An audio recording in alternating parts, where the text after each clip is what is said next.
मंत्रीपुत्र विकास गोगावले यांचा विजय झालेला आहे. पहिल्यांदा लोकप्रतिनिधी झालाय गोगावले यांच्या कुटुंबातला. आपण काय सांगाल? खरं तर मायबाप जनतेचे मनापासून आभार मानतो. 2 वेळेला माझी आई, 2 वेळेला वडील जिल्हा परिषद सदस्य होते आणि 5व्यांदा आता मी, आणि 4 वेळेला शेठ मंत्री आमदार आहेत आणि आज मंत्री आहेत.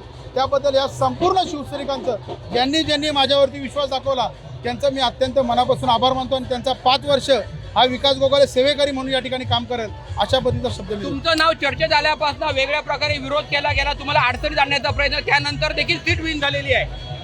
जनतेने निवडणूक हातामध्ये घेतली होती आणि जनतेने निवडणूक हातामध्ये घेतल्यानंतर काय होतं हे आज चित्र स्पष्ट झालेलं आहे. आपण जर पाहिलं तर महाड, पोळातपूर, रायगडमध्ये विजय मिळाला. रायगडच्या विजयाबद्दल काय सांगाल? रायगड आता जवळपास आम्ही 15-20 सीटांनी आघाडीवरती आहोत. बघूया, बहुमत जनतेने दिलं तर जनतेचं खरोखर अत्यंत मनापासून आभार आहे. महाड, पोळातपूरमध्ये चांगला विजय आलेला आहे. त्याबद्दल सर्व शिवसैनिकांचा आभार. रायगडच्या जिल्हा परिषद अध्यक्षपदासाठी कसं असेल?